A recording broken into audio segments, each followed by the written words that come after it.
I'm Ava Reynolds, 32, a marketing manager. The moment I walked into my parents' house to pick up my boys, the floor fell out.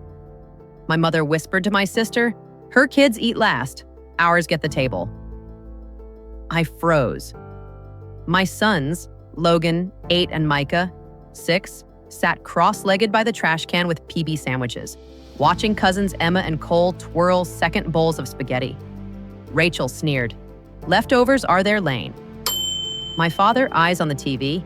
They need to learn their place. I fund their emergencies. I paid their roof. And this. If you were me, what would you do? Tell me in comments. Like and subscribe if love turned into a ledger. Stay. What happens next will make your hands shake. I'm Ava Reynolds, and I need you to hear this exactly the way I lived it, breath by breath, receipt by receipt. Before the night, my mother said, "Her kids eat last, ours get the table." There were years of smaller cuts that trained me to bleed quietly. It started at 17 with a paycheck that smelled like fries and cheap perfume from an after-school job. "Can you help with groceries?" my mom asked, soft as a lullaby. $20, then $50. It felt adult, like I was stepping into the circle of real family. I didn't notice the circle tightening. College brought new versions of the same ask, wrapped in urgency. Electric bill's rough this month. The water company messed up. Dad's crown cracked. Insurance won't cover it. I'd send what I could and study through the anxiety, telling myself generosity is love. Here's the truth I couldn't name back then. I was being trained, groomed. Every yes made the next yes expected. Every expected yes made no feel like betrayal. By the time I landed my first marketing job, the requests had a rhythm. Monthly, then bi-weekly, then as needed, which really meant all the time. When I married Noah, calm, numbers-minded, the guy who double-checks the tip and always remembers my coffee order, the asks grew teeth. We both had solid salaries. Suddenly, the emergencies carried PDFs, estimates, and guilt that sounded like affection. "Sweetheart," my mom cooed, "your father's root canal isn't covered.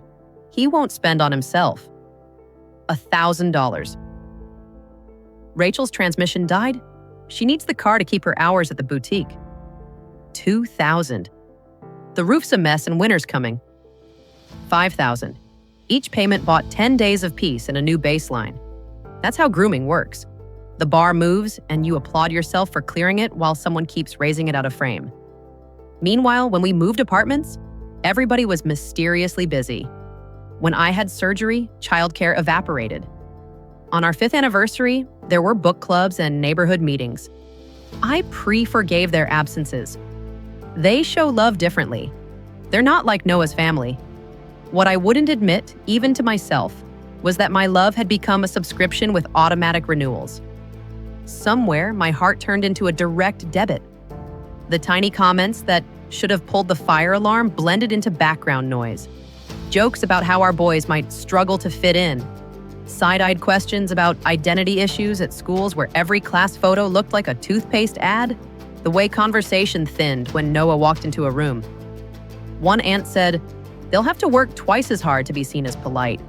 And people laughed like she'd commented on the weather. I filed it under things I can't fix today. I kept spreadsheets. I kept peace. I kept paying. Here's the psychology, because this is how it colonizes your chest. The ask is small. Saying yes brings relief. The next ask is bigger. Saying yes brings relief mixed with fear. Soon, the fear is for what saying no might unleash. Do you think you're better than us now? After all we did for you? Family helps family. The lullaby threat was, "You're our rock." Translation, "We will lean until you crack." Here's the hook nobody warns you about. Success makes you a moving target. The more you make, the more sophisticated the emergencies become. Contractors. Photos from 3 angles of a roof.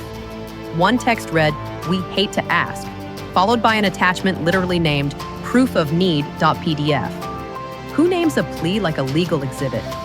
We tell ourselves money buys safety. They tell themselves my money buys their safety.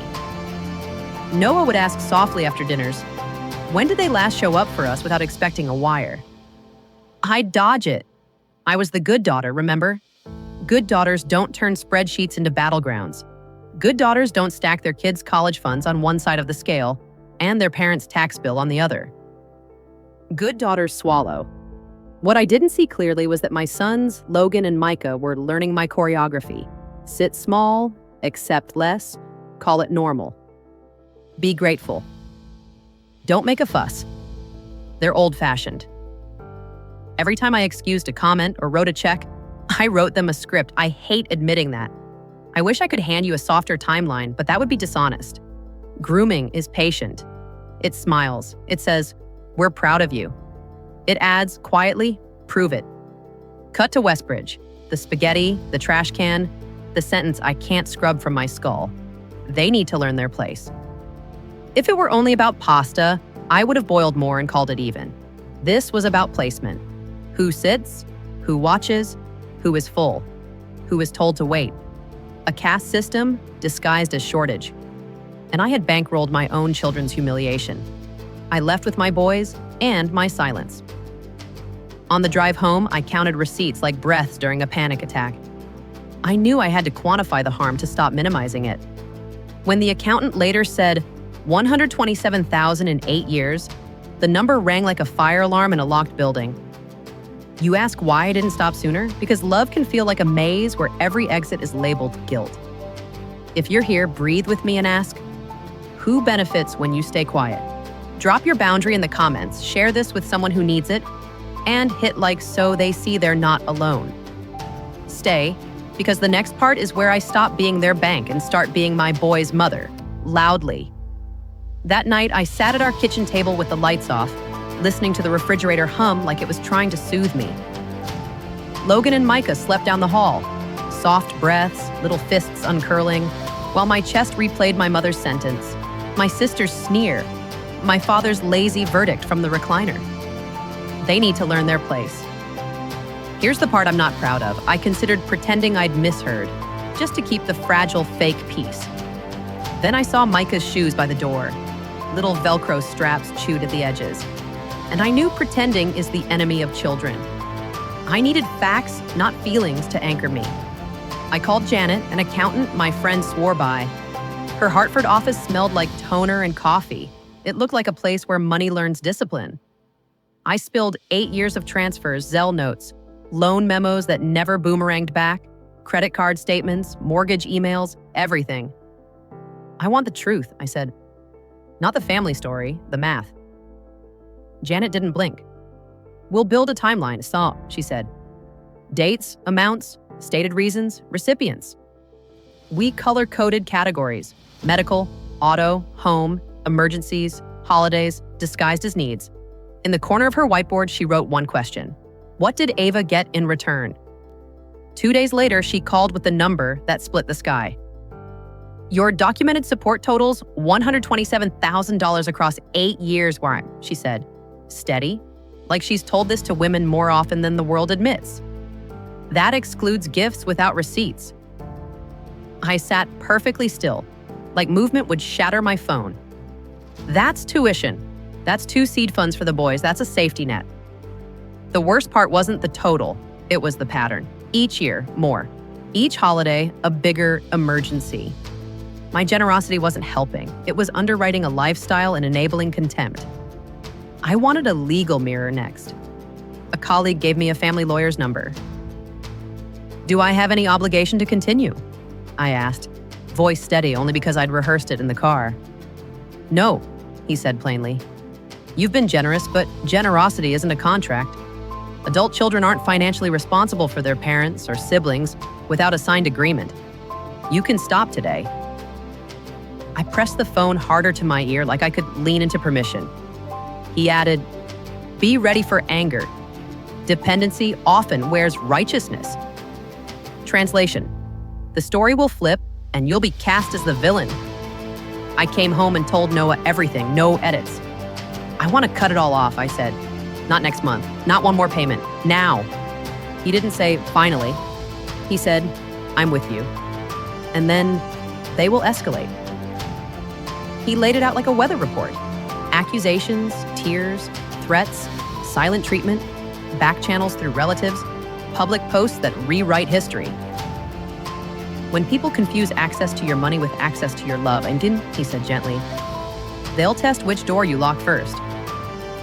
I started with the mortgage company. I'm a co-borrower, I told the woman on the line, and I need to understand how to remove myself. She explained refinancing, timelines, and the possibility of a sale if they couldn't qualify. 60 to 90 days. It sounded both longer and kinder than I expected. I took a yellow highlighter to the calendar and marked the window where the old story would end. Then I logged into every bank portal and killed the automatics. Mortgage assistance, emergency transfers, the insurance I was secretly funding. Click, click, click. Each cancellation felt like tearing a hidden hook from my skin. The phone rang that night. There's some kind of banking error, my father said, polite as a waiter delivering the wrong check. No error, I answered. I stopped the transfer. Silence ballooned. Then the script. After everything we've done. We're not asking for luxuries. Family helps family. And the one that tried to puncture me.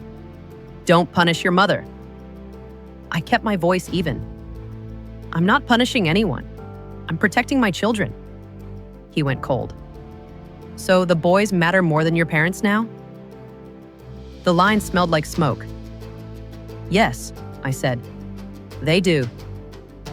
If you think that ended it, you've never cut off a household budget. The next week's unspooled like a bad procedural. My mom called crying, then accusing, then bargaining. Rachel texted photos of bills captioned, "Hope you're happy." An aunt told me God keeps receipts on ungrateful daughters. A cousin posted a vague meme about betrayal. Dependency doesn't die, it stages press conferences. It tries to make you the villain in a theater where the audience is your entire family tree. I kept asking myself a question I want you to ask too. Who pays the price when I keep the peace? For years, the answer was me and the two little faces in my back seat. Now it would be the adults who designed a peace that cost me everything. I wasn't cruel. I was clear. Clarity feels like cruelty to those who profit from your confusion. And then, something I didn't expect. A call from my father asking Noah to meet for coffee. They sat in a diner booth that smelled like 1978. My dad actually apologized. Not, sorry you're upset. He said wrong. He said pride. He said, I didn't see the boys. When Noah told me, I cried the kind of tears that hurt on the way out. Apology doesn't erase, but it breaks a spell. It reminded me that change, while rare, isn't a unicorn. If any part of this lands in your ribs, hit like so, I know you're out there. Share this with a friend quietly funding a system that would never save her in a storm. Drop in the comments the sentence you need to practice for your next boundary. I'll go first. No is a complete answer. And the next chapter, that's where consequences arrive and a different kind of family is born. The morning after, no, I woke up lighter and terrified, like someone had removed a boulder and revealed the bruise underneath. I made pancakes for Logan and Micah, the stupid kind with smiley faces that always fall apart on the flip. And I promised myself no one would ever train them to eat on the floor again. If you were me, what would you do next? Say it out loud. Put it in the comments. Someone scrolling needs your sentence to practice theirs. First came the financial weather change. Without my transfers, my parents' budget collapsed like a bad stage set. The mortgage company started calling. The emergency fund I'd been quietly replenishing stopped refilling itself. Rachel's car payment hit a wall. The group chat went from emojis to essays overnight. Can we talk like adults? You're overreacting. You're letting your husband control you. That one always shows up when a woman refuses to be controlled. I held the line. I told them I was happy to show up for holidays with my kids, to be treated with basic respect, to have conversations without invoices attached. The money pipeline, however, was sealed. Then the character assassination tour hit its stride. A relative posted, "Some people forget who raised them." Another, "Money turns hearts cold." My favorite was the prayer hands emoji paired with a verse about honoring parents, conveniently trimmed before the parts about not provoking your children. I didn't clap back. I documented everything. Quiet is not weakness. quiet is strategy when people weaponize your volume. Meanwhile, real-life adjustments started happening. My parents listed the house. They downgraded to a small apartment in a complex with a parking lot full of dented sedans and tired hydrangeas, the kind of place nobody in my family ever pictured themselves living in. I don't celebrate eviction from illusions, but I do honor reality. Reality is where growth pays rent, and something unexpected began sprouting through the cracks. Accountability. It started small. My mother stopped saying misunderstanding and started saying I was wrong. My father asked Logan about his art project and actually listened. At dinner one night, he told Micah, "Second helpings are for everyone who's still hungry," and passed the bowl to him first. You could call it performative. I call it practice. Rachel was different. She alternated between fury and desperation, asking for just a short-term loan, then, when I declined, dropping barbs about how some people think money makes them a mother. I stopped arguing the false premise. I said, "I love you. My boundary isn't changing." She called me heartless. I made tea and played Uno with my boys. If you're bracing for the triumphant reconciliation montage, it didn't come with soft lighting. It came with separate checks at a mid-range restaurant 6 months later. We met on neutral ground. No one's turf, no one's thermostat. My parents arrived early. There were no speeches. There were simple questions for all 4 grandchildren. There was eye contact. There was no whispering over the check because everyone paid for their own meal. It wasn't perfect. It was honest. Honesty, when you've lived in a house made of "oh me," feels like standing on concrete after years of carpet over rotting boards. At the end of the night, my mother pulled me aside near the door where the hostess keeps crayons in a chipped ceramic cup. "Losing your support was the best thing that could have happened to us," she said, almost whispering, like admitting it too loud would break the spell. "We were risking losing you and the boys." I nodded. Not the kind of nod that says we're fine, but the kind that says we can try. Forgiveness in my world isn't amnesia. It's a boundary with a seatbelt. Here's the heartbeat of the new foundation. My kids know they never have to audition for a chair at the table. They know second helpings are not a caste system. They know their mother chose them over optics, over approval, over a narrative that required them to shrink to fit. Do you know what that knowledge does to a child's spine? It straightens it. If this story made your hands shake, let that be data. Like, comment, and share so another parent finds words for the boundary they need to draw. Drop this question into your group chat. If love has started to feel like debt, what would it look like to pay yourself back? Be brave enough to write down one action you'll take this week to protect your peace. Even if that action is a single sentence on repeat, "No, that doesn't work for me." Shock lines lose their power when you stop feeding them with your silence. Final shock for anyone who needs it spelled out: your kids eat last. They need to know their place. Those are not opinions, they are choices. And my choice from that night forward is that my children will never learn their place beneath anyone's table. Here's where I land, and I'm saying it out loud because I needed to hear someone else say it first. I chose my kids and my sanity over a system that ran on my silence. That night in the kitchen wasn't about spaghetti or sandwiches. It was about a map my family drew for my boys that said, "You wait on the floor while others eat." I used to think love meant smoothing it over, paying the bill, making it all okay. Now I know love, real love, sometimes means flipping the lights on, naming the problem, and refusing to bankroll it one more minute. Do I miss the old ease? Sure. The group texts with memes, the Sunday dinners where I pretended not to notice the barbs, the warm glow of being the reliable one. But that ease was rented peace at a price I couldn't keep paying. The interest was my self-respect. The collateral was my kids' sense of worth. When I finally said no, I wasn't trying to punish anyone. I was trying to protect the 2 small people who watch everything I do and learn what to accept from the world. And still, let me be brutally honest, there are nights I replay the fallout and wonder, am I in the wrong? Not because I think I am, but because that question is the bruise you press to see if it still hurts. If you're wired like me, the fixer, the bridge builder, you know the spiral. Maybe I overreacted. Maybe I should have sent one last transfer. Maybe if I'd explained it softer. Then I remember Micah's face that night. How he looked from the floor to the table like he was measuring himself against a chair he wasn't allowed to touch. I remember Logan's quiet, practiced shrug, the one that says, "I'm fine," when he is not. That's the answer to my question. No, I'm not in the wrong. I'm in recovery. From people-pleasing, from generational scripts, from the idea that being a good daughter requires being a bad mother. Here are the lessons I'm taking with me, and maybe they help you too. First, boundaries aren't walls, they're doors with locks, and you hold the key. Second, apologies matter, but changed behavior matters more. I can accept a sorry and still require a new standard. Third, generosity without respect is just fuel for resentment. If someone treats your help like a right instead of a gift, that's not family, it's a subscription. Cancel it.